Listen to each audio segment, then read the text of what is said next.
Welcome, everyone, to the Ready for the Draft podcast. I'm your host, Gregg Schutze. This is episode 34 of the 2023 podcast series, where we take a look at the draft-eligible prospects and get you ready for the NFL draft. And we are now in the official post-draft edition.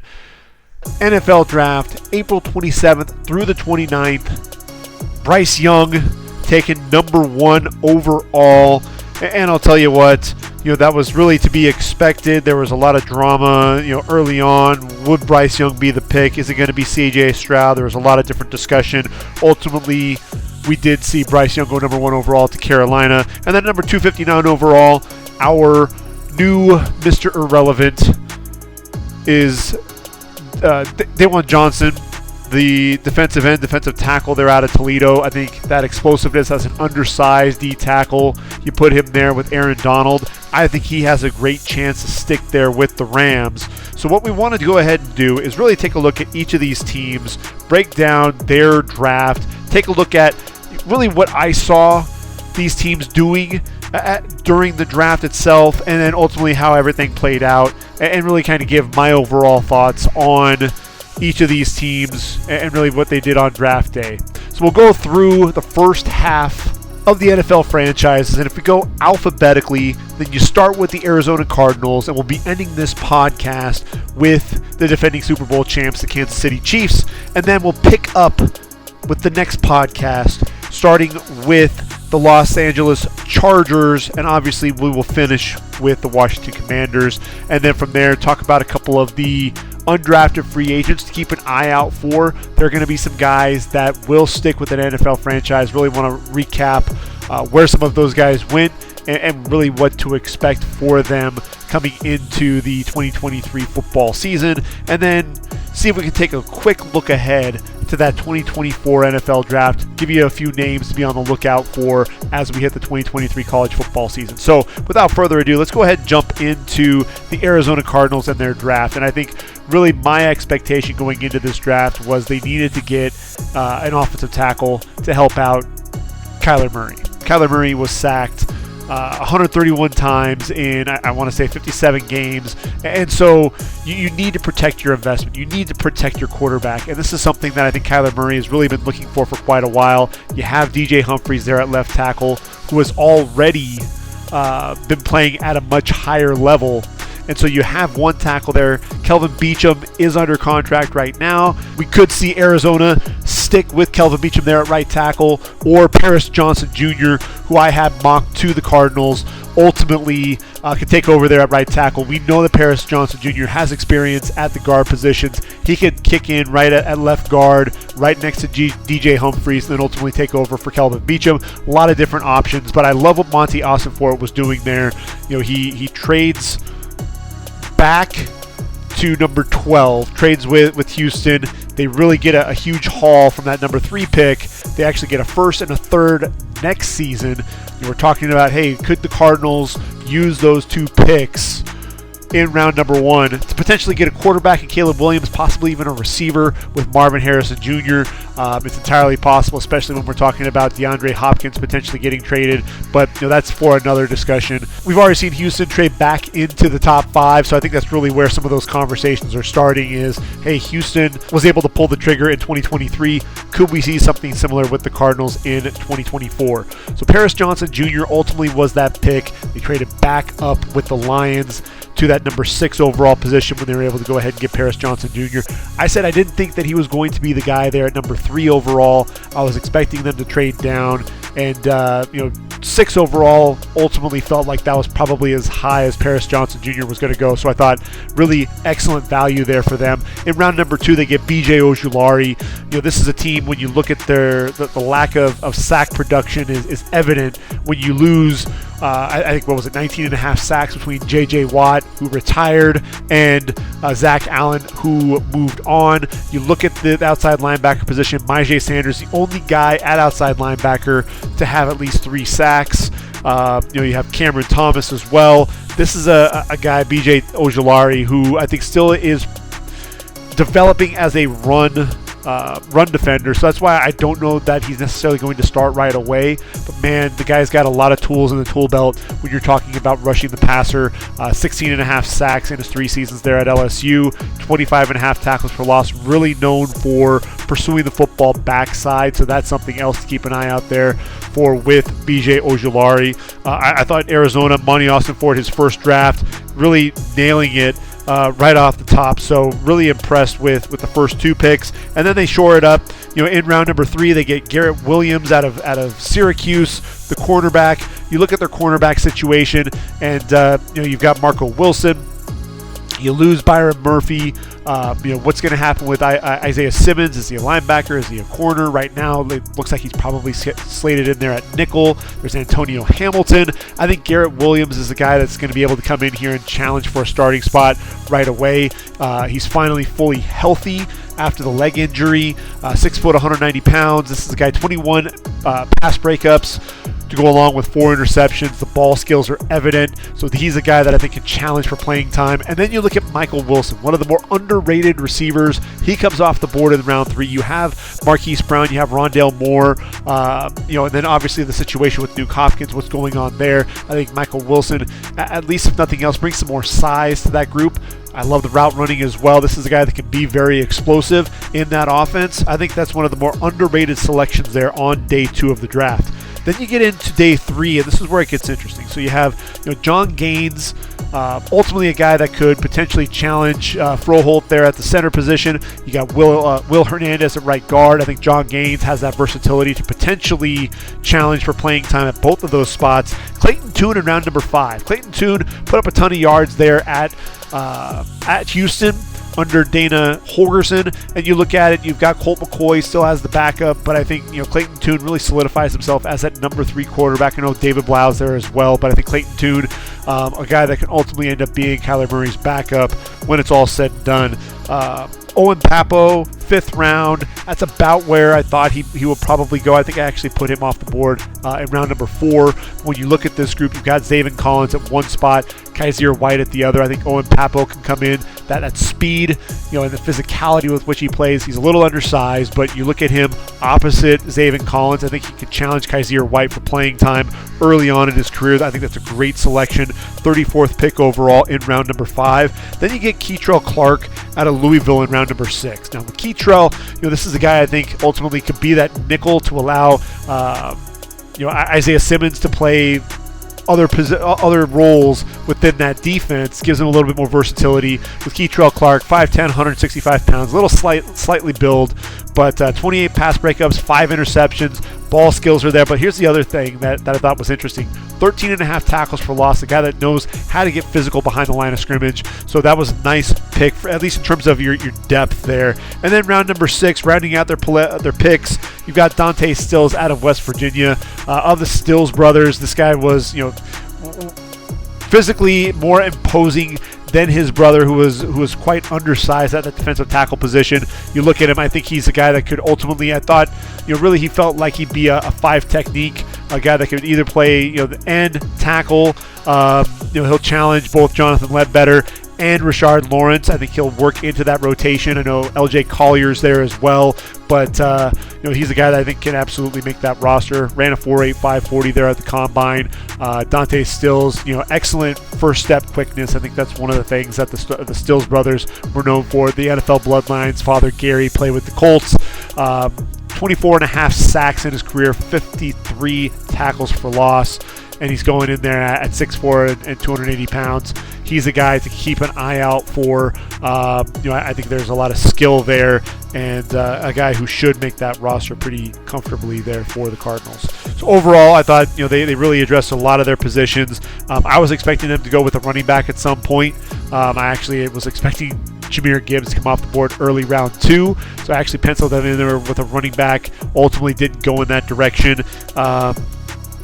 I thought that we'd see a little bit more offensive line help than what we really saw. We saw the tackle, we saw one guard, and that was really it in terms of their draft, overall draft analysis there. But they still got some of that shored up. So it's going to be interesting to see how everything plays out for Arizona. But again, for Monty Austin Ford, Jonathan Gannon, I thought this was a great first draft for them. Atlanta Falcons, this was really where the draft got interesting, right? You've got Bijan Robinson going off the board, number 8 overall. And look, I know Atlanta already has Tyler Algier running the football, 1,000-yard rusher. You also have Cordero Patterson, who before he went down to injury and went on IR, he was playing really well. I think a lot of fantasy teams were very happy with his production. But when you get a chance to get a guy like Bijan Robinson in there, you jump at the chance to be able to do that, because this is a guy who is a 3-down back, a guy that's going to be able to run the ball between the tackles, on the outside, excellent receiver, great in pass protection. You bring him in, you've got Drake London, and then you also have Kyle Pitts. I think there are a lot of different weapons around Desmond Ridder. Makes that offense really, really interesting for Arthur Smith and company. Look, I mocked it. I thought that was a great selection there for Arizona. Round number 2 I thought was interesting, and they go with Matthew Bergeron. Not because I'm not a fan of Matthew Bergeron, but because I thought that they were really solidified at a lot of the offensive line spots. I'm wondering if Drew Dahlman at that center position does he have that solidified? Is Matt Hennessy potentially going to challenge him there? They may not be satisfied with Matt Hennessy at that left guard spot, so that might be where Matthew Bergeron slides in. Has the ability to also play tackle. We know that Jake Matthews is a mainstay there at left tackle. Caleb McGarry just signed a contract there at right tackle. Chris Lindstrom at right guard as well. So I think Bergeron, really the play there is probably left guard, and then have Matt Hennessy and Drew Dahlman really battle things out for the pivot when it's all said and done. Only one other pick there in round number 3, and that's going to be Zach Harrison. When you look at Harrison, ultimately, you look at it, and is he a guy that's going to be big enough to be that defensive end in a 34 defense, be that 5 technique? Probably not. He's 6'6", 274. Could he potentially play that role? I think he could. But you also have that outside linebacker spot. You've got Bud Dupree. You've got Lorenzo Carter, Arnold Ebiketie. I know they have Ade Ogundeji there as well, D'Angelo Malone. Zach Harrison, to me, could potentially learn from Calais Campbell. He does need to put on some additional size. You're talking about having to put on 20 pounds. So I think if he stays at that 274, you're probably seeing him playing at that outside linebacker spot. I thought you could have gone in other directions, especially on day 2. There were a lot of guys that were out there that were solid edge rushers that they could have targeted. And instead they go with the guy who I think really, and truthfully, is probably more naturally a 43 defensive end. So I thought there was a curious fit. But, look, Zach Harrison, I think he finally put it all together in 2022. And that's really where my mind went when I was looking at him was, this is a guy who's really just starting to scratch the surface with his potential. In round number 4, they get Clark Phillips III out of Utah. This is a guy, look, they've already made the trade for Jeff Okudah. They brought in Mike Hughes as well. Clark Phillips is a guy who could be a third corner on the outside. He could also play nickel. Gives him some versatility there on the back end. Ball hawk, 6 interceptions, multiple pick sixes. He's just undersized, and I think that's why he fell to round number 4. And then no picks until round 7. They get 2 guys in the 7th round, and 2 guys who I think could end up not only making the roster, but making a decent impact. You look at DeMarco Helms, I think he's the guy that's going to be playing that special teams role. He'll be a nice backup there for both Jesse Bates and Richie Grant at the safety spot. And then Jovan Gwynn. When I look at Jovan Gwynn, again, I would have expected to see more attention on that defense. And that's really the biggest surprise more than anything else is I know that they brought in Calais Campbell, they brought in David Onyemata, they brought in Bud Dupree. Bud Dupree only on a 1-year deal. I think same with Calais Campbell. They're really rolling the dice here with a lot of these guys. I think really the expectation is let's see what Ryan Nielsen can do with the talent that we already have on the roster. I think Ryan Nielsen is known for developing defensive linemen, and so we're going to be seeing what he can do with this group. And I think that's really the biggest thing. They've got a lot of guys there, a lot of numbers, and I think that's they're playing the numbers game. They don't have a lot of depth on the offensive line. I think that's ultimately what they're targeting. Jovan Gwynn's a guy. You look at Matt Hennessy. Maybe he's falling out of favor. Maybe it's something to where Jovan Gwynn could challenge both Hennessy for that left guard spot as the backup to Bergeron, and ultimately could potentially challenge him for that backup role behind Drew Dahlman as well. So that'll be an interesting dynamic to play out there for Atlanta. So some curious picks there, I think, really addressing that pass rush. They've had an anemic pass rush, and the only thing that I can figure is when you're talking multiple, you're talking Ryan Nielsen, you're talking about seeing what he can do with the talent you already have on the roster, and then ultimately, if they're still not able to get after the quarterback after the 2023 season, that's when we'll probably see Atlanta really start targeting those edge rushers. Baltimore finally gets a deal done with Lamar Jackson. That was bigger than anything that we saw with the draft. And, I was talking about the fact that the Ravens traditionally had only had the two wide receiver sets, but, I failed to realize that, hey, when you bring in a guy like Todd Monken, what are you getting? You're going to get a more wide open offense. And so when you already have Odell Beckham Jr. and you have Rashad Bateman on the roster, you're going to need a third receiver. Zay Flowers is that perfect fit, a guy that you can put in the slot. He's so explosive. Some guys are just fast. Some guys are also quick. He's one of the rare breeds that's able to sit there and do both. Very explosive in and out of his breaks.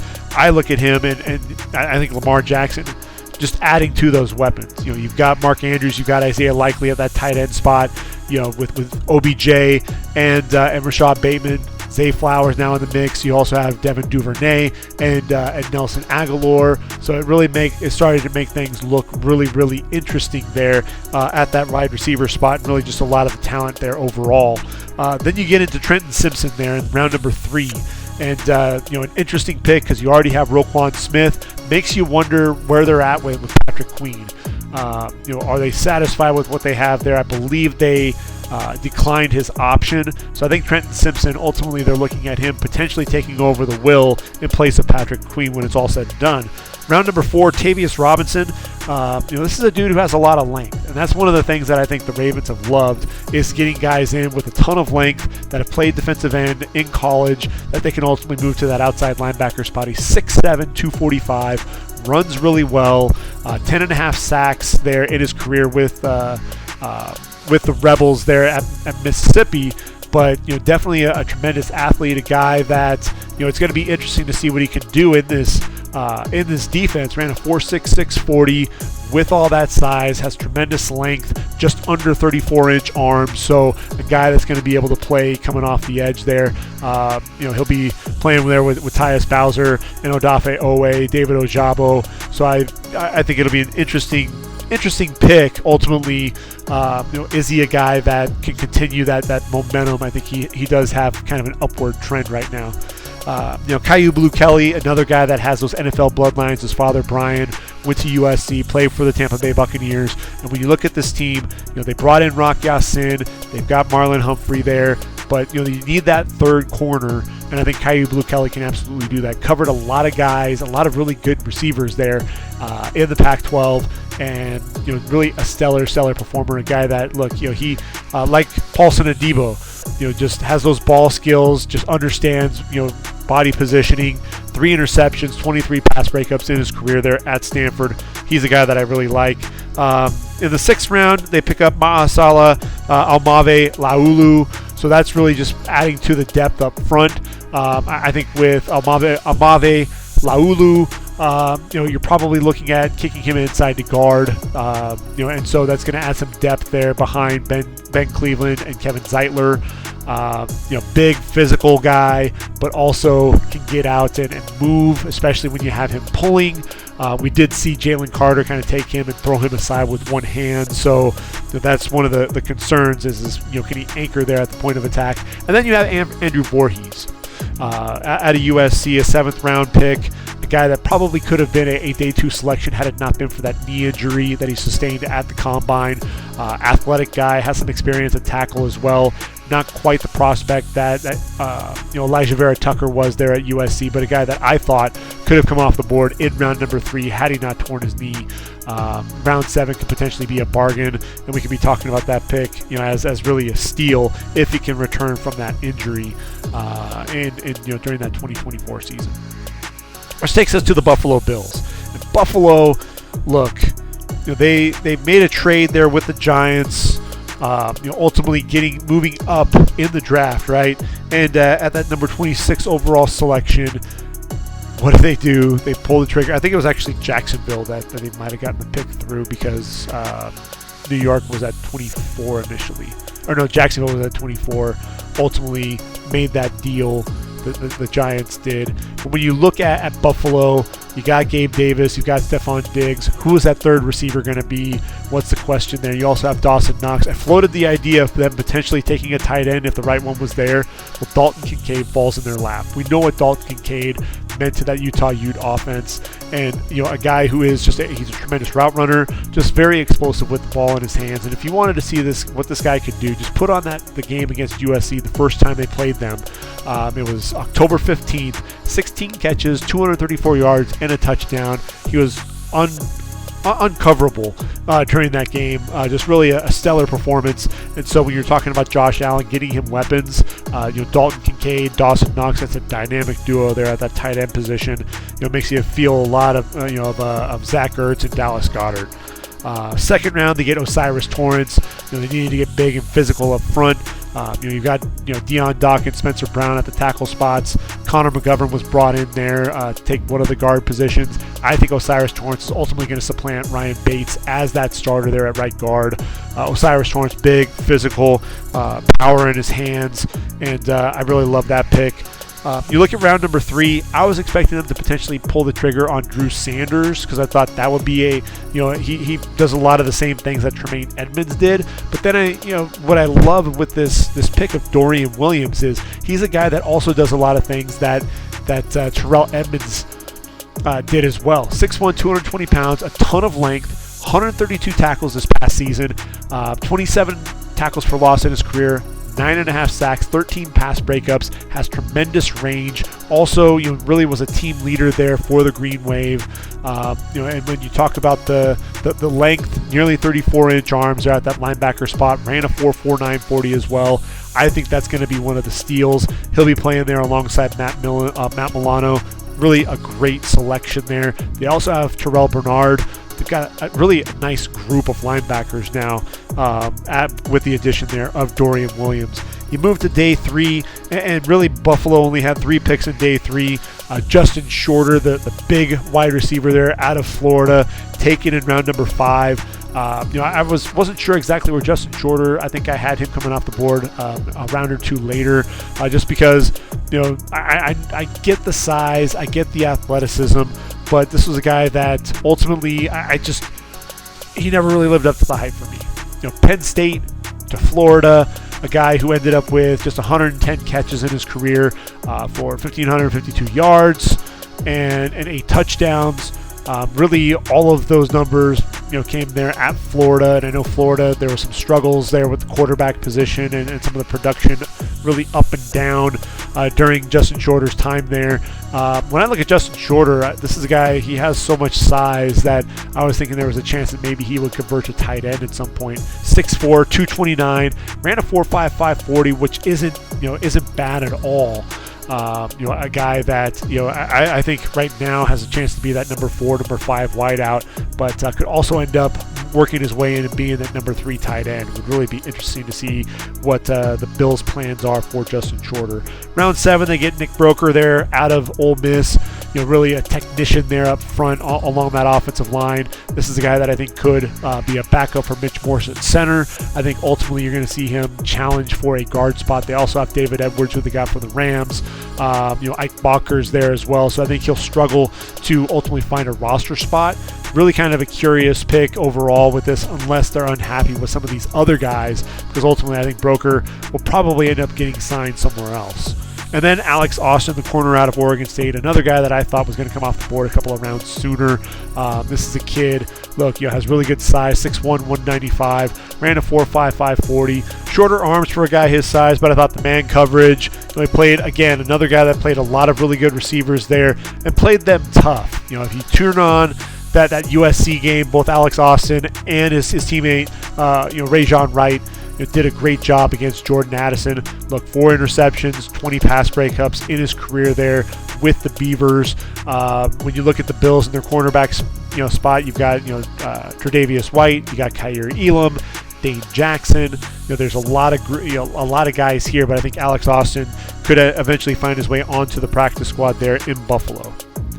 Carolina, obviously we know what happened there with number 1 overall with Bryce Young. Only 4 other picks on the day. You've got Jonathan Mingo in round number 2. This is a guy who I think could end up being a steal. I'm a huge fan of his. He's 6'2", 220 pounds. Very sudden as a route runner. Does a great job coming off the line to create separation early. A guy that can also be known as a vertical threat. Not really considered that, but ran a 4.46 40 out the combine, 39.5-inch vertical leap. Very physical guy, a guy that his teammates are going to love blocking there out on the outside. Love that selection. DJ Johnson out of Oregon was kind of a curious pick. This guy also played tight end for the Ducks. But a guy that just, he's continuing to develop. I had him coming off the board really in round number 6. So taking him there in round number 3 I thought was a bit rich, especially because I believe they traded up to get him. He'll challenge for a backup spot there with Brian Burns and Yetur Gross-Matos. I think he and Marquise Haynes will probably be the next 2 guys in line coming off the bench. And then, Chandler Zavala in round number 4, NC State. They're staying there with the Carolina selection. And what's happening with Austin Corbett? That's really a question there at right guard. I think Chandler Zavala could end up being a plug-and-play guard, physical, athletic. So watch for that to potentially happen there in Carolina. And then at round number 5, they get Jamie Robinson. This is a leader, ball hawk. They've got Von Bell there. They have Xavier Woods, but I think Jamie Robinson will give them some flexibility there on the back end of the defense as well. Has some good cover ability and really excellent instincts. The ball skills are absolutely evident there with Jamie Robinson. Then you get to the Bears. Bears ultimately they trade down to number 9. Jalen Carter's on the board. Ultimately, the Eagles decide to trade up and get him. So what do? They end up trading down to that number 10 spot, and they get Darnell Wright. Darnell Wright, I almost penciled this in, almost thought this might happen, because if they were going to target a right tackle, then I think Darnell Wright is your best right tackle in the group. That really tells me that Braxton Jones is going to be their left tackle there in Chicago. Darnell Wright, plug and play on the right side, and the guy, look, he handled Will Anderson, the physicality, the athleticism for a guy his size. I'm really looking forward to seeing what he can do there for the Bears. Gervon Dexter coming off the board in round 2, and then Zach Pickens in round 3. Dexter, athletic for days, ran a 4.85 40 at the combine, but the production just wasn't there. Then you have a guy like Zach Pickens. You saw the burst, you saw flashes of brilliance, but you didn't see it consistently. These are going to be 2 guys that are going to be battling Justin Jones and Andrew Billings for playing time. I think there's a chance that they can end up moving their way into the starting lineup because they have the athleticism to be able to do that, but you just want to see them be able to finish. That's really going to be the key for the 2 of them. The other pick there on day 2 was Tyreek Stevenson. He was the second pick in round number 2. When you look at the corners, you've got Jalen Johnson. There's Kindle Vildor. Kyler Gordon's going to be your nickel, but I think Tyreek Stevenson is a guy that could end up being that starter opposite Jalen Johnson. I think he has the skills to be able to do that. He's big, he's physical, 6 foot 214. 21 pass breakups, 3 interceptions in his career. He's just a guy, he's a baller. He's going to be physical. He's going to want to stay in your shorts. I think that's a great selection. Round number 4, they go with Roschon Johnson. A guy that didn't have a ton of wear on his legs. He was kind of that running mate there with Bijan Robinson. You've got Deontay Foreman, you've got Khalil Herbert. You knew they were going to take a running back at some point. Some people thought maybe it would be Bijan. Instead, they go with the other Longhorn, Roschon Johnson, a guy that physical between the tackles. I think that's a solid pick there. Early on in day number 3. Then you got Tyler Scott, the receiver out of Cincinnati. I was expecting Tyler Scott to be the first Cincinnati wide receiver taken. Instead, it was Trey Tucker. But Tyler Scott, a vertical threat. You've got DJ Moore, Chase Claypool, Darnell Mooney. I think with Tyler Scott, he's a guy that could be that another vertical threat. And a guy, look, he's only 5'10", and he's not very big either, but you look at the leaping ability, that's something that really jumps out to me. I mean, 39.5-inch vertical leap to go along with that 4.44 40. So this is a guy that's going to be a downfield threat. Throw the football up, let him go up and get it. In round number 5, they get Noah Sewell out of Oregon. And look, you already have TJ Edwards and Tremaine Edmonds on the roster, and then you use that 5th round pick on Noah Sewell. You probably could have addressed some other positions, whether it was up front on the offensive line, getting additional weapons for Justin Fields, maybe more pass rushers, because really, who's the pass rusher that you took? You've got DeMarcus Walker, you've got Travis Gibson, Rasheem Green, Dominique Robinson, but who was the pass rusher that you were drafting in this draft? There really isn't one, and that was the biggest surprise. They took 2 corners there on day 3, Terrell Smith of Minnesota in round 5, Kendall Williamson in round number 7. They're going to be battling it out for playing time. I think those are 2 guys that'll end up being being backups. I think Kendall Williamson ultimately will be a backup safety. They've got Jaquan Brisker and Eddie Jackson who are entrenched as the starters, but I think Williamson can challenge to be a 3rd safety there. And then Travis Bell out of Kennesaw State, defensive tackle, 6'1", 280 pounds, good size, good quickness coming off the football. I ultimately didn't have him coming off the board at all. A little bit of a surprise seeing him come off the board there in round number 7. But, a guy, look, they need help up front. And so his range, his athleticism, they're going to need some of that there up front. Then you get to Cincinnati, the Bengals. And the Bengals, I thought maybe this was going to be where Darnell Washington was going to come off the board. Ultimately, the injury situation kind of curtailed some of that talk. So really what you look at is Myles Murphy. Ultimately, they get this guy at the end of round number 1, number 29 overall. You got Sam Hubbard, you got Trey Hendrickson. Myles Murphy can get in there. I know they were upset with Joseph Ossai and what happened at the end of the playoff game. Myles Murphy, look, 6'5", 268 pounds, and the athleticism, freakish, 4'5", 140 for a guy his size, and being in a group, he needs to be pushed.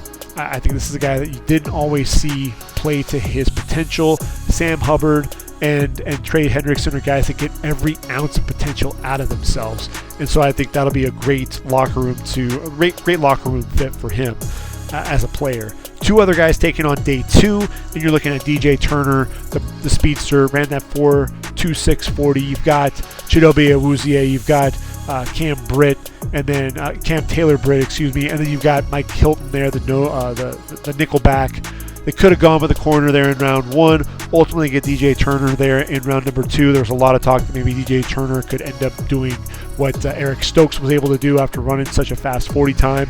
Ends up coming off the board there in round number 2 at the end of round 2, number 29 in that 2nd round. But a guy that I think will battle for a starting spot early on. Then Jordan Battle in round 3. A veteran presence at safety for Alabama. You've got Dax Hill. You brought in Nick Scott. I think Jordan Battle is going to learn from the 2 of them. I think ultimately Jordan Battle could end up taking over that starting spot from Nick Scott when it's all said and done. Then you look at Charlie Jones. Charlie Jones out of Purdue, kind of an underappreciated wide receiver. This is a guy, look, he's plenty fast. He proved that there at the Combine, but a guy that just knows how to get open, excellent route runner, just difficult to cover. And when you saw what he did there at Purdue, 110 catches, 1,361 yards, 12 touchdowns, he's the guy that we're going to be talking about as a potential steal. You already have a wide receiver room with Jamar Chase, T. Higgins, Tyler Boyd. I think Charlie Jones can end up taking over for Tyler Boyd and could be a standout there for Joe Burrow. You needed a backup running back with Samaje Perine leaving, uncertainty there with Joe Mixon. You get Chase Brown out of Illinois, a guy that, look, he was leading the league, the NCAA in rushing. And with Chase Brown, a guy that's more of a one cut and go type of a runner, very physical, a guy that just keeps getting better as the game goes along. 1,643 yards this past season, back-to-back 1,000-yard seasons for the Fighting Illini. Then you have Andre Iosivas there out of Princeton, another speedster, track guy, 6'3", 205. And so that's just going to add some additional depth there to that wide receiver position. And then Brad Robbins, the punter, in round 6 there out of Michigan. Ultimately, Robbins is going to kind of slide in there and probably take over that starting spot from Drew Chrisman. Ultimately surprised that we saw punters coming off the board. Brad Robbins, though, was one of the more consistent punters there in the Big Ten, not only in the Big Ten, but in the country. And so that was a curious pick, though, there in round number 6. Round 7, they get DJ Ivey out of Miami, this guy, look, he started 33 games for Miami and had 6 picks during his career. He's got another guy that's going to be adding some depth there to that cornerback position. And he'll challenge guys like Sidney Jones, Jalen Davis, and even DJ Turner for some playing time. A guy that I thought played pretty well there for Miami, so it'll be interesting to see what he does there in Cincinnati. Moving on to Cleveland, no picks in the first 2 rounds. In round number 3, they go with Cedric Tillman, and I really love this pick. Cedric Tillman's a guy, look, this past season really couldn't be himself, was battling injuries, but when he was healthy, this guy was a vertical threat, big physical receiver. He's going to push Donovan Peoples-Jones for playing time early on. You got Amari Cooper there. You traded for Elijah Moore. Now you've got Cedric Tillman in the fold. I think ultimately that's going to push Donovan Peoples-Jones down on the depth chart. And I think there's a chance that we could see Peoples-Jones ultimately wearing another uniform in 2023. Second pick in round number 3, they end up going with Siaki Ika. Big Apu Ika. Obviously they have Dalvin Tomlinson there up front. You got Jordan Elliott, but Siaki Ika is kind of an insurance policy there, ultimately taking over that role for Dalvin Tomlinson. Good rotational player, at least to start out. Round number 4, they get DeJuan Jones. I thought Jones could potentially have been a second-round pick. I think Jack Conklin's days are numbered there in Cleveland. I think DeJuan Jones will end up starting there at right tackle sooner rather than later. Isaiah McGuire out of Missouri, another 4th rounder. This is a good edge rusher, and you needed to get another guy to team with Myles Garrett. You've got Ogbo Okoronkwo that you brought in from Houston. There's Isaiah Thomas from Oklahoma. You've got Alex Wright from UAB. Now you enter in Isaiah McGuire, and this is a guy, look, the explosiveness coming off the edge. When you watch Missouri football, that was the guy the teams were really keying in on. You wanted to see where number 9 was on the field. 32 tackles for loss, 17.5 sacks for the Mizzou Tigers. I think he's the guy that could potentially even work his way into the starting spot opposite Myles Garrett. It's going to be interesting to see that whole dynamic. Round number 5, Dorian Thompson-Robinson. I think this is a quarterback. I love this fit for him. He'll get to play behind Deshaun Watson and then also learn from Joshua Dobbs, a real cerebral quarterback. Dorian Thompson-Robinson has a lot of talent, arm talent, makes plays with his legs, but decision-making wasn't always his strong suit, so I think this is going to be a great fit for him. Cameron Mitchell out of Northwestern coming off the board in round number 5. When you look at this group, you've got Martin Emerson, Greg Newsome II, Denzel Ward. Greg Newsome II, it was reported that he didn't want to play nickel any longer, so Cameron Mitchell could potentially take over that spot, depending on what happens with Greg Newsome. If he ultimately is no longer in a Cleveland Brown uniform, then I think Cameron Mitchell ultimately his stock ultimately will rise quite a bit. 18 pass breakups in his career, just 2 interceptions, but a guy that I thought held things down pretty well there for the Wildcats at one of the cornerback positions. And then Luke Whippler. How the heck did Luke Whippler fall all the way to round number 6? Now, I was thinking 2nd, 3rd, maybe 4th round with him, but I think when you look at Ethan Posick there, I think Luke Whippler could challenge for a starting spot sooner rather than later. We'll be talking about Luke Whippler and the surprise that he lasted this long. I think that's a guy that I think we can be comfortable talking about.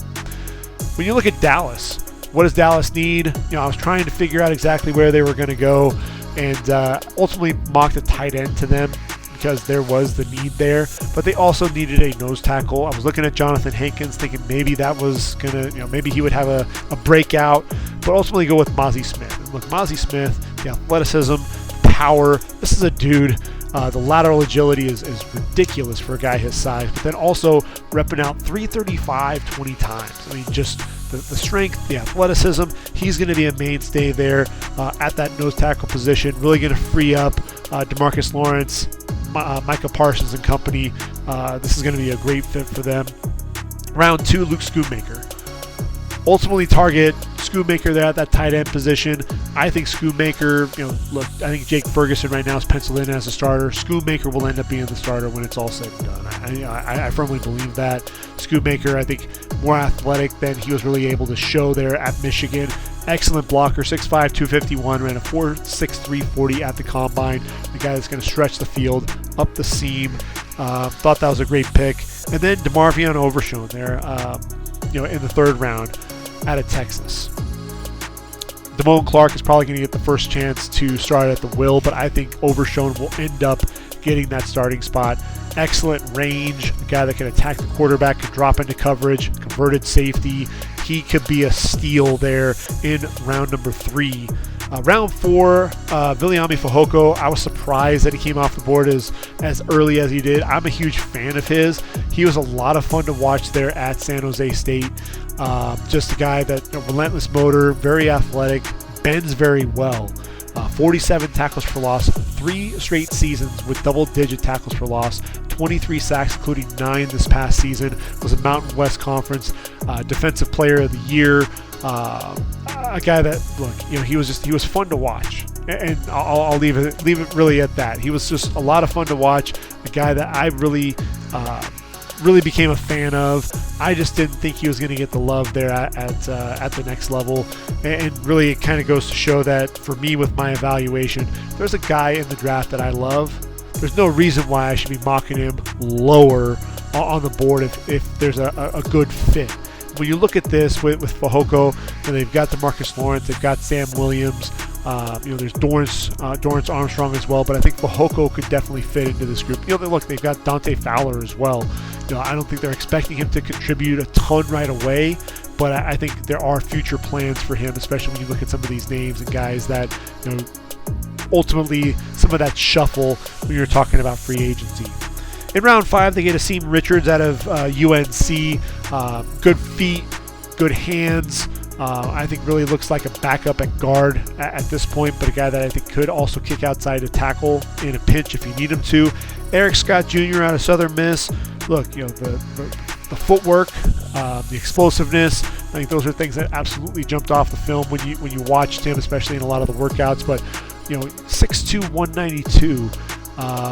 I think the length and the ability to move for a guy his size, that's why he got drafted. I ultimately thought he was going to get drafted if he was in round number 7. So a little early there for me, but at the same time, you love the movement skills with the height, and I think that's really what Dallas is looking for there. And then Deuce Vaughn. We knew that at some point they were going to get a running back to team with Tony Pollard. And Deuce Vaughn, look, his dad, a scout there for the Cowboys, and I love this pick. He's going to be dynamic in the passing game. He's going to be a return man for you, and then a guy that can also hide behind those offensive linemen when you hand the ball off to him. Just very, very explosive guy.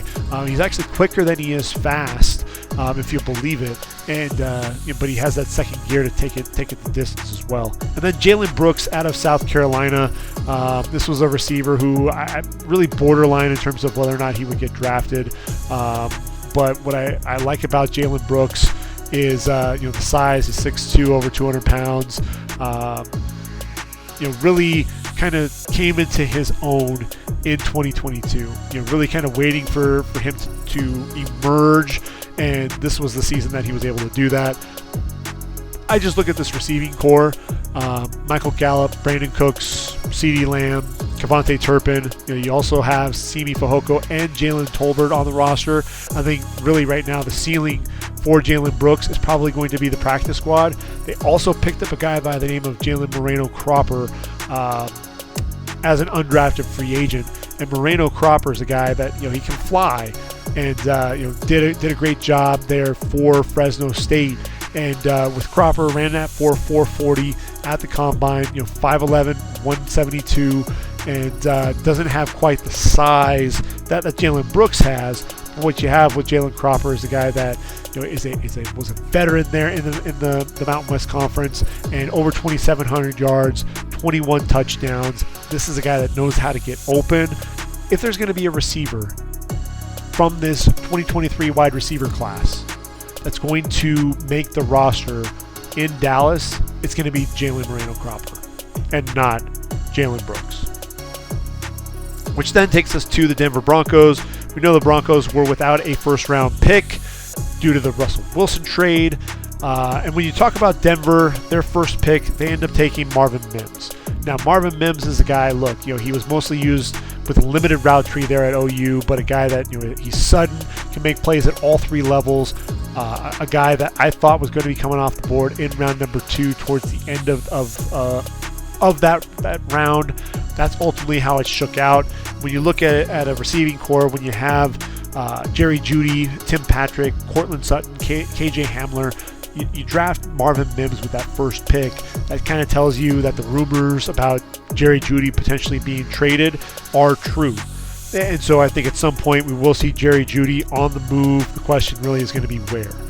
And so that was the curious pick, but still a lot of talent there out of Marvin Mims.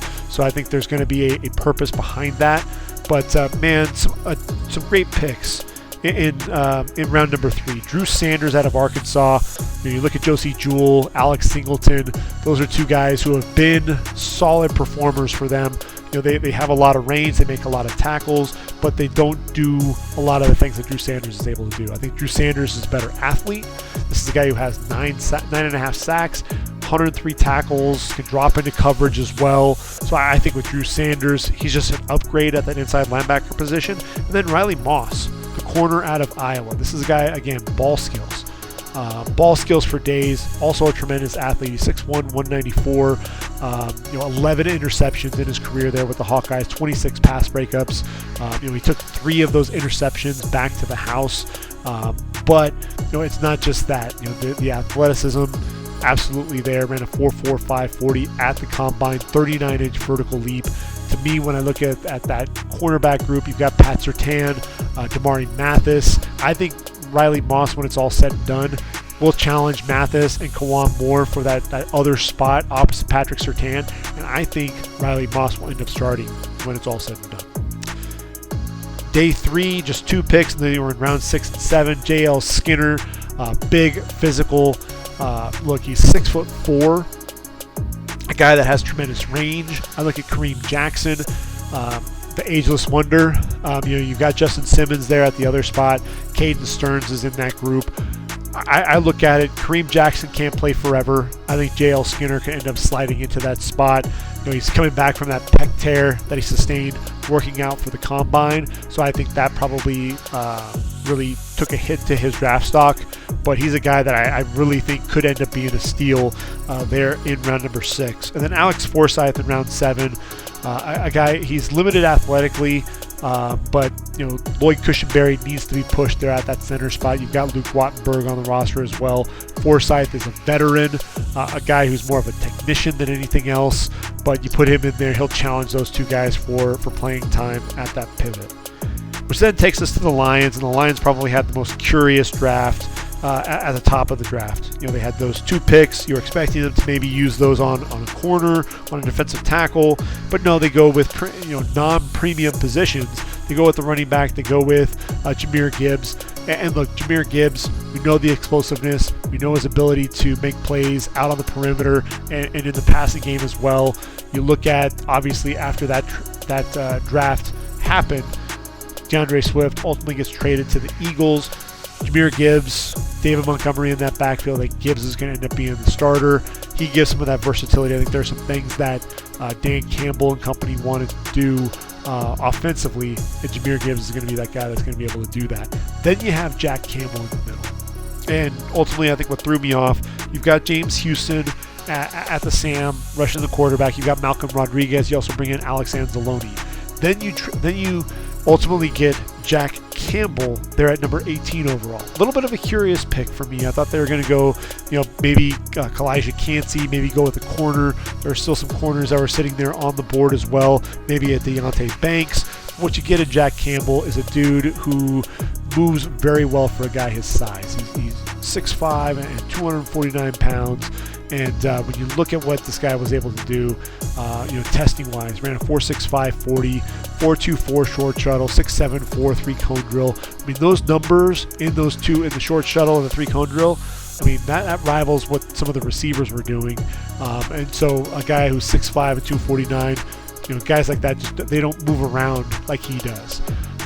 Back-to-back seasons with at least 125 tackles for loss, 12 total tackles, 12.5 tackles in his career for loss, had 5 interceptions, 10 pass breakups, and he's a guy that if you wanted to know where the football was going to go, you watch 31 in the black, gold, and white.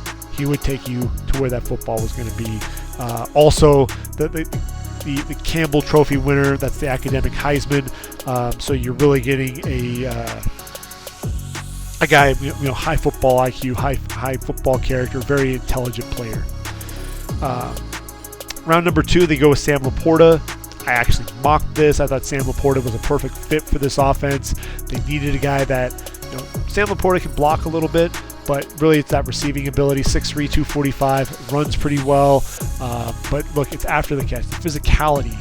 You better make sure that you are wrapping up, because this is a guy that can bounce off tackles, continue to get down the field.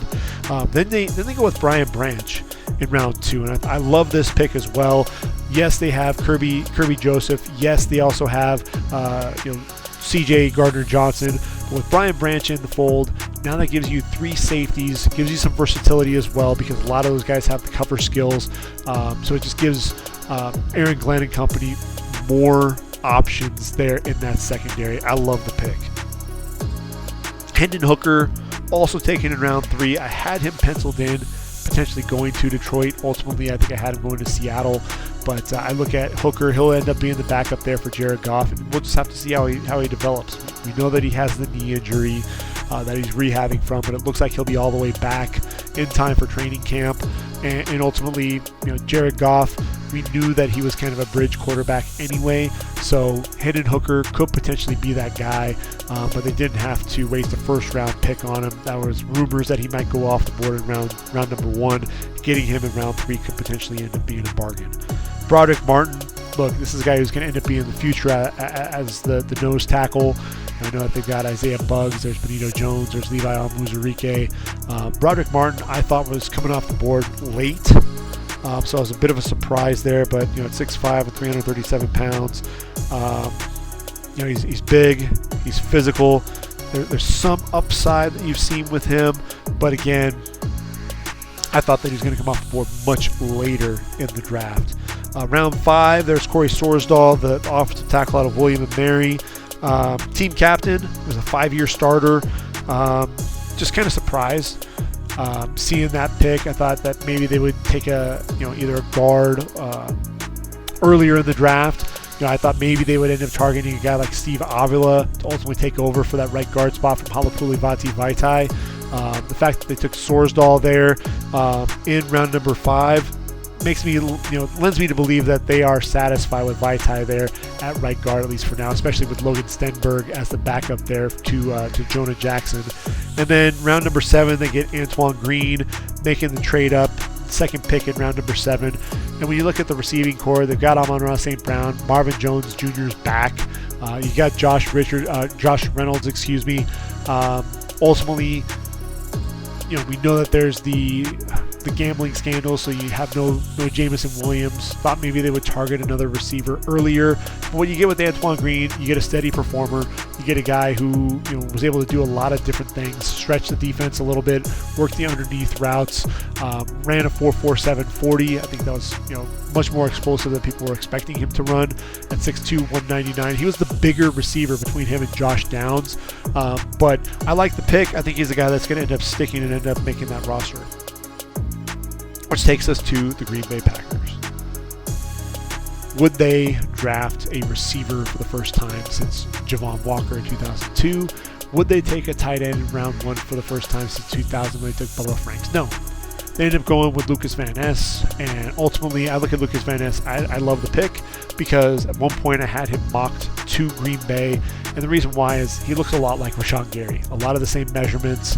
Rashawn Gary battling that knee injury. Will he be back? I think he tore it, November, I want to say. But I think Lucas Van Ness can team with Preston Smith. He also has the versatility to potentially kick inside, especially if you want to play Kenny Clark at the nose, then I think Van Ness could potentially be a 5 technique as well. He has the size to be able to do that.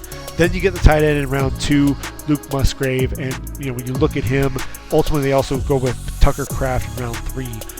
So it gives you 2 receiving options there at that tight end position. Tucker Kraft was the guy that South Dakota State would line up on the outside. Very physical blocker, something that Luke Musgrave isn't able to do. But look, Luke Musgrave, the athleticism, ran a 4.6 40. There's the NFL bloodlines with Bill Musgrave, his uncle. You didn't see a lot of him because he was sharing time with Tegan Catoriano this past season after just a couple of games. Goes down to injury for the remainder of the season, but the traits are absolutely there. I think Tucker Kraft may actually be the guy that ends up starting when it's all said and done, but now they've got the two of them and Josiah DeGuara, a nice trio of tight ends for Jordan Love. Then in round number 3, they end up going with Jaden Reed. I thought that was a little early for Jaden Reed, but when you look at it, in round 2, you already have receivers on the outside in Christian Watson. You have Romeo Doubs. You need that slot receiver. That's ultimately where Jaden Reed, that's where he's going to be. And look, he was uncoverable at the Senior Bowl, so that could end up proving to be a pretty solid selection. Day 3, you go with Colby Wooden in round number 4. There's another guy that you could end up playing there at that 5 technique. Another guy that I love in round number 6 is Carl Brooks. Carl Brooks out of Bowling Green. And look, he bulked up to over 300 pounds, but I love him as a 5 technique. I think this is going to be a great pick for them.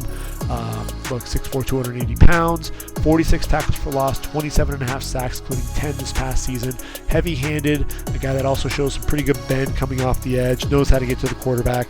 Curious pick there in round number 5. They took Sean Clifford. I didn't see him as a guy that was draftable. I thought there were a lot of mistakes. Yes, he played a lot of football there at Penn State, but man, there's a lot of ugly football there for the Nittany Lions. Dontavian Wicks taken in round number 5. I really like this pick as well. He's another guy that can be an athlete there on the outside. I think he'll end up being that number 3, number 4 wide receiver for them. Really a lot of upside there. They take Anders Carlson in round 6. Anders Carlson I did not have as a rated kicker. I thought that there were some struggles at times, but he's going to come in and he'll probably end up being the starter there. You just hope. I didn't see enough consistency out of him. He put together some good tape, but consistency is really going to be the big key there for Anders Carlson. I didn't think we always saw that there at Auburn. Round 7, Carrington Valentine. You can potentially end up getting a solid pickup here with Valentine, a guy that I think a lot of people were expecting to come off the board. Late day 2, early day 3, falls to round number 7. I thought that was really where he should be coming off the board. But you've got Jair Alexander, you've got Eric Stokes, Rasul Douglas. Could Valentine end up being the nickel? I think that's something that we'll have to kind of keep an eye out for. But this was a scrappy dude that played really hard there for the Kentucky Wildcats. And look, 16 pass breakups, including 10 this past season. Has a nose for the football. Round 7, you also get Lou Nichols, the 3rd out of Central Michigan. Look, this guy, when healthy, was one of the top backs in Division I, in the FBS. And in fact, obviously he was battled some injuries in 2022, but in 2021. He was a leading rusher with over 1,800 yards and 16 touchdowns. Also had 40 receptions as well. 5'10", 220 pounds. A physical running back. You've got Aaron Jones. You've got A.J. Dillon. Lou Nichols could potentially end up being that 3rd running back in that group. Could also potentially, because of his size, play that fullback position if you need to. And then Anthony Johnson Jr., the safety there out of Iowa State, also has some experience playing corner. I think they needed to get another safety. Expecting them to get a safety much sooner in the draft. I think Johnson Jr. is a guy that's going to challenge for a starting spot there next to Darnell Savage. And then Grant Dubose out of Charlotte. A wide receiver that I liked. I just wasn't sure if he was going to get drafted. But look, they need additional weapons there at that receiver spot. And so, Grant Dubose, a guy that could be a vertical threat, a guy that tracks the ball pretty well. A guy who, at 6'2", 200 pounds, over 1,600 yards receiving there for the 49ers, 15 touchdowns. Ran a 4.57 40 at the combine.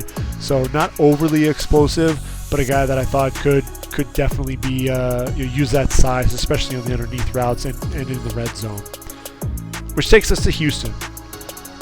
man, we really weren't sure what was going to happen with Nico Ryans and Nick Caserio. They ended up going with C.J. Stroud, and I almost had C.J. Stroud coming off the board at number 12 to Houston, and Will Anderson, I nearly had him coming off the board at number 2. So I nearly got this right. Ultimately, I thought maybe the length of Tyree Wilson would end up winning out over Will Anderson because, look, with Will Anderson, he's more of a 34 outside linebacker. How is he going to fit in a 4-3? I don't think he played nearly as well when he put his hand in the dirt versus being able to play in space. So that's really what's going to be interesting. See what DeMeco Ryans can do with him. But you have your franchise quarterback in C.J. Stroud. You have a defensive building block there, a guy that you can build a defense around in Will Anderson Jr. I thought these are 2 home run picks. Yes, they had to waste, in some people's eyes, a first and a third to get back up to Will Anderson Jr., but he's one of those generational type talents to where we could be talking about it going, you know what, that was a steal, getting a first and a third for Will Anderson Jr. when it's all said and done. It can very well happen. And we know what happens with those edge rushers with DeMeco Ryans. We saw what Nick Bosa was able to do. Bigger, physical guys. But Will Anderson Jr., look, he just knows how to get after the quarterback. Round 2, Juice Scruggs. I had him coming off the board at day 3, so I thought it was a little early, but I think they wanted to jump on getting a center. I thought maybe they would target one in round 3, possibly round 4, but I think Juice Scruggs is going to be an upgrade over Scott Quessenberry. Nathaniel Dell, Tank Dell, man, there are rumors that C.J. Stroud just fell in love with playing with the guy, working out with him. You've got Nico Collins, John Mechie, Robert Woods, Noah Brown. You needed a guy that you could throw in the slot, and Tank Dell is absolutely a guy that's going to be able to do that for you. So explosive in and out of his breaks, back-to-back years with over 1,300 yards and 29 touchdowns during that time frame as well. I love that pick. Round 4, you get Dylan Horton. This is a guy who's kind of a work in progress at that defensive end position. Have 4 sacks in a game that really put him on the map for a lot of people. You look at Jerry Hughes. He's 9 sacks again, but he's in his 30s. He won't be able to get the job done forever. You got Jonathan Greenard. You got Chase Winovich. I think Dylan Horton's a guy that you're going to plug into that rotation. Henry To'oTo'o. I thought that he was a bit overrated. A lot of people had him coming off the board in round 2 or 3. I had him, I think, coming off the board in round 4. He comes off the board in round 5. A guy that, he's a good football player, but he doesn't do anything spectacular. He doesn't wow you. And so that's really the big question mark is where's he going to fit with this linebacking core? You've got Denzel Perryman, you've got Christian Kirksey, you have Christian Harris, you've got Corey Littleton, Jermaine Carter, Blake Cashman. Is Henry To'oTo'o going to make this roster? That's really a big question mark. Jarrett Patterson out of Notre Dame coming off the board in round number 6. I think when you look at Patterson, he could potentially challenge, be a backup there at the center spot. We know Shaq Mason signed a contract extension. You've got Kenyon Green. Patterson has experience there at the guard spot. He'll have to battle Jimmy Morrissey and Michael Dieter to get that job. I think Jarrett Patterson may be wearing another uniform before the end of 2023. Then you get Xavier Hutchinson in round 6. And Xavier Hutchinson, a big receiver. He's a guy kind of like Nico Collins, has some more size to him than some of these smaller receivers. But, look, with Xavier Hutchinson, what you're getting is a guy, he's over 6'3", over 2,900 yards in his 3 seasons there with the Cyclones, 107 catches this past season, 15 touchdowns. You love the size, you love his ability to track the football down the field. And, for a guy his size, look, ran a 4.5 340. That's not too shabby. Not the longest arms. I was kind of surprised about that. Won't necessarily be able to extend for the football. It kind of limits the catch radius a little bit for a taller receiver. But a guy that I'm definitely pulling for. He's one of the guys I pound the table for much sooner in the draft. So getting him there in round number 6, I think, is a bit of a bargain. And then Brandon Hill in round number 7. Brandon Hill, this was the guy that I thought should have stayed there at Pitt for another season. 5'11", 195 pounds. Nothing, doesn't do anything really spectacular, when I think about it. But, you've got Jimmy Ward, you've got Jalen Petrie, MJ Stewart, Eric Murray. He's really going to have to work hard to make this roster. I think, what you're seeing is Houston really starting to provide a lot of depth to a lot of positions. Indy. we know what happened there at the top of the draft, right? We take Anthony Richardson with the 4th overall pick. I went back and forth here between Anthony Richardson and Will Levis. I kind of talked myself out of Anthony Richardson here, even though I had him sitting there with the Colts for a long time, because it just makes sense, right?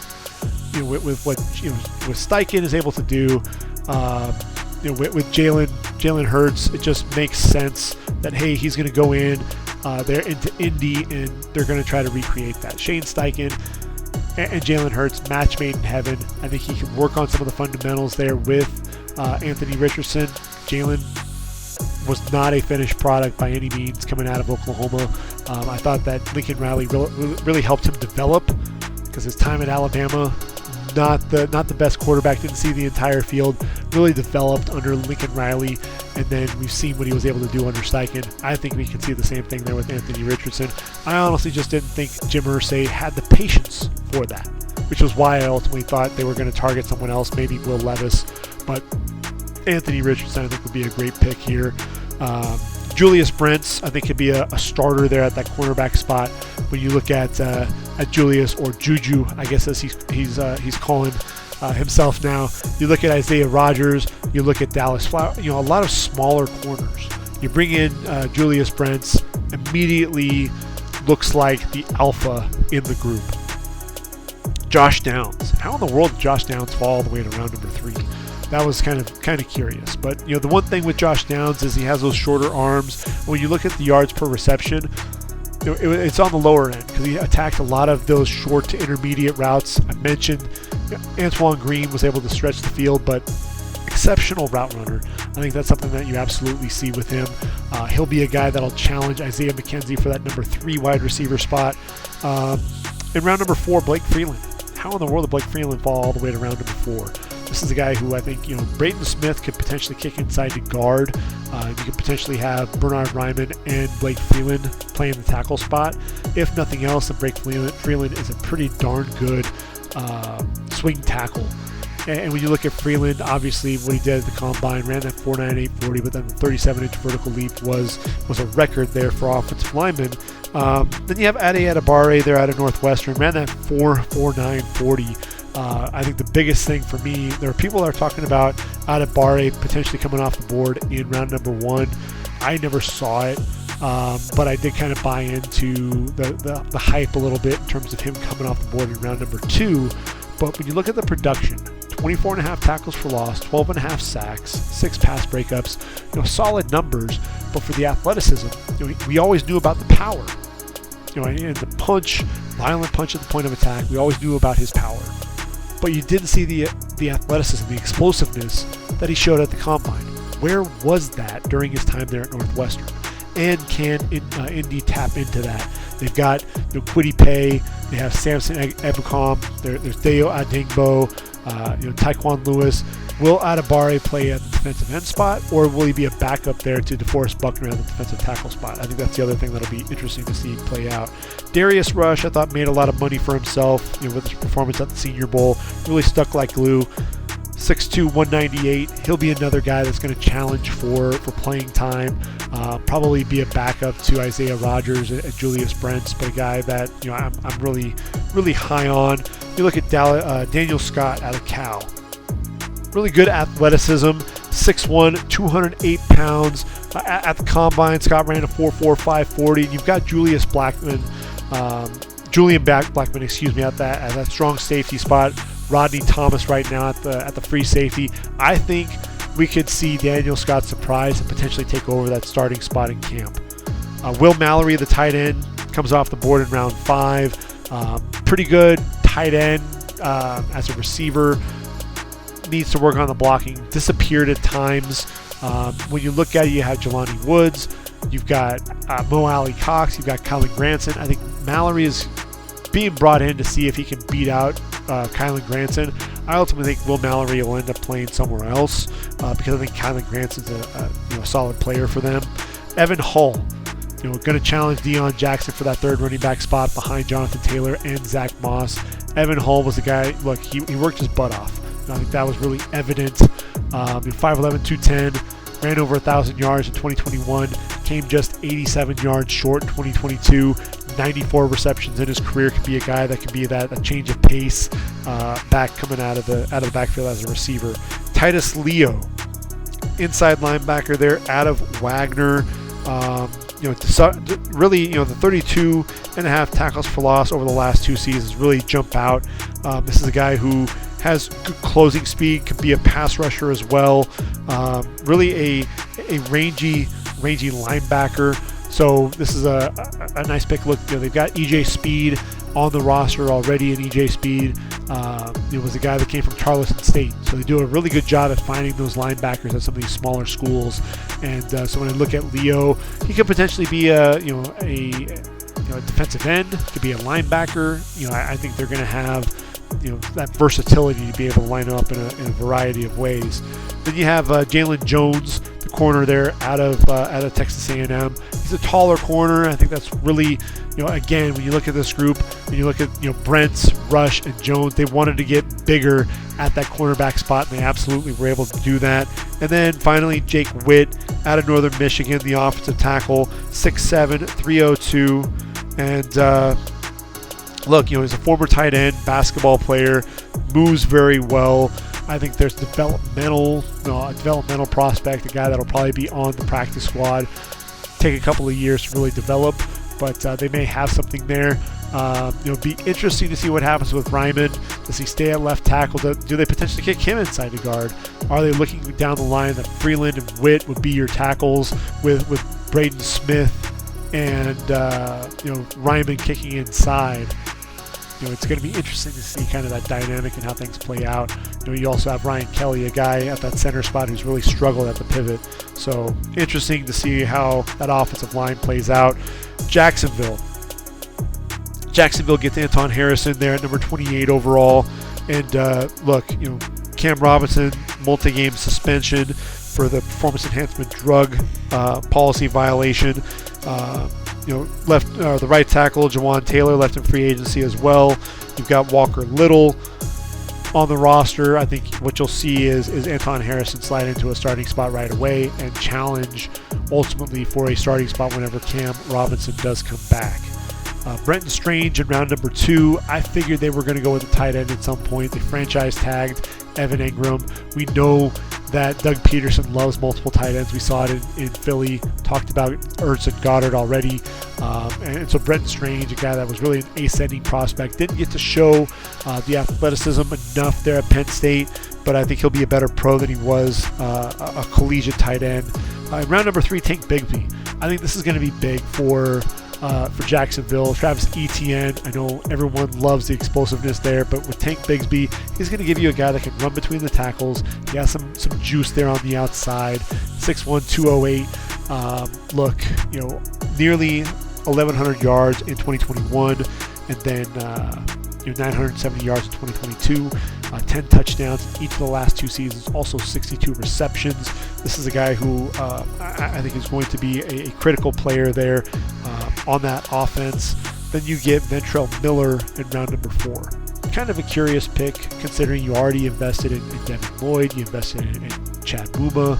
I know you also have Foye Oluokun there at the inside linebacker spot. So really kind of a surprise. I like Ventrell Miller as a player. I was just kind of surprised that was where the direction that they went. In round 5, they get Yasir Abdullah. Now this is a pick that I absolutely love. You look at Josh Allen, you've got Trayvon Walker there, Clayton Chason, Jordan Smith is another guy, but when you talk about Yasir Abdullah, he's a little undersized. Yes, he's 6'1", 235, but the production, 42 tackles for loss, 23.5 sacks, including 19.5 in the last 2 seasons. 8 pass breakups, 8 forced fumbles. This is a dude who has a nose for the football, knows how to get after the quarterback. I'm a huge fan of Yasir Abdullah. I think he can end up being a steal at the top of round number 5. Staying in round 5, they go with Antonio Johnson. When you look at the safety spot, you already have Rayshawn Jenkins and you've got Andre Cisco. You bring Antonio Johnson in there. He'll end up being that third safety. I think you're pretty confident there. Could potentially take over for Rayshawn Jenkins when it's all said and done. Round 6, Parker Washington. I thought he was a little overrated. I thought that really he did his best work as kind of the second fiddle to Jahan Dotson. So maybe if you bring him in and you can allow him to kind of work off Christian Kirk and Zay Jones, and Calvin Ridley, maybe you have something there. That's going to be a curious pick. Christian Braswell there for Rutgers. This is a guy who, he's a smaller zone corner, but really good instincts. A guy that can be a playmaker there on the outside. Honestly, this was a guy that, as I was looking at the draft, I kind of forgot about him. This is a guy who can make plays. 11 pass breakups this past season, and 6 interceptions in his career as well. Good instincts. A guy that I think can end up sticking there. The needed corners. I thought they were going to honestly go with the corner sooner than they did, but a guy who I think could end up working his way into the rotation there with that cornerback group. Eric Hallett out of Pittsburgh. Started 31 games for them. A dude that has a nose for the football, flies around. You put him in there in that safety group. He's not going to supplant Rayshawn Jenkins or Andre Cisco, but I think he could potentially challenge Andrew Wingard for one of those safety spots. And then Cooper Hodges out of Appalachian State. Kind of surprised that we saw him come off the board, but 51 straight starts. This is a dude who's tough as nails. He's going to work, and then work some more. So he's really a depth performer, and I think that was really what they were looking for there in round number 7. Raymond Bohasic, another defensive tackle, 3-year starter, another guy that's going to work hard there at that tackle spot. I think when you look at it, Davon Hamilton, Michael Dogba, I think Bohasic can end up being that third guy in that rotation, and then Derek Parrish out of Houston. Was a defensive end, but ultimately, fullback is going to be his home. And I think he'll be a lead blocker there for Travis Etienne and Tank Bigsby. I think that's ultimately where his niche is going to be, and I think he can end up being a pretty darn good fullback at the next level. Which finally gets us to the Super Bowl champs. And in round number 1, surprise, some people were hating on Felix Anudike-Uzomah. But when you look at it, yes, Charles Omenihu, who was brought in to replace Frank Clark, but I think FAU will end up being the guy to play opposite George Karlaftis in the starting rotation. 26 tackles for loss, 20.5 sacks. This is a guy that he knows how to get to the quarterback in a variety of ways. Like B.J. Ojolari, still developing as a run defender, but a guy that I think could absolutely explode as a pass rusher. Rashee Rice, this is another guy that I think could end up being a steal. At one point, I had him mocked in round 1. I thought I was too crazy. Then I put him in round 2, and ultimately, I was looking at some of the drops and was thinking, all right, Rashee Rice, I was valuing him maybe a little bit too high. I moved him down, and ultimately the Chiefs take him in round 2. And rookie camp, they're saying that he's performing very well. 6'1", 204, ran a 4.5, 140 at the combine, 41-inch vertical leap. So he definitely shows off some athleticism. But then when you also see the production there at SMU, 96 catches, over 1,300 yards, and 10 touchdowns this past season, I think he'll be a favorite target there for Patrick Mahomes. Wanye Morris out of Oklahoma started his career at Tennessee, a guy that can play left or right tackle. Obviously, they brought in Donovan Smith, to play opposite Jawan Taylor. You have them taking over the left and right tackle spots. Wanye Morris could be your swing tackle. Shamari Connor out of Virginia Tech. This is a guy that I had penciled in, kind of coming off the board in round number 5. Comes off the board a round earlier, 6 foot, 202. A guy that can cover slot receivers, can cover the tight ends as well. Good anticipation, very instinctive player. When you look at that safety spot, you got Brian Cook and Justin Reed, but this is the guy that's going to challenge Mike Edwards for playing time. B.J. Thompson out of Stephen F. Austin, very athletic edge rusher, a guy that has that tremendous burst coming off the edge, very explosive, a little rawness to his game. But a guy, I think he needs to get bigger as well. I think he's only weighing in at like 239, 240 pounds. So if he's going to be the defensive end in this group, he's going to have to bulk up a little bit. So he'll be more of a developmental guy. Round 6, they get Keandre Coburn. Coburn's going to challenge Derek Nottie for a starting spot. And I wouldn't be surprised if by his second year, Coburn's the starter next to Chris Jones. And then finally, in round 7, Nick Jones out of Ball State, 6 foot, 189 pounds. Really good length. Does a good job jamming receivers, rerouting. A a guy that I think has pretty good ball skills as well. This is a guy, look, you got him with the 33rd pick in round number 7, Kansas City. I think he's the guy that can end up making your roster. 12 pass breakups this past season.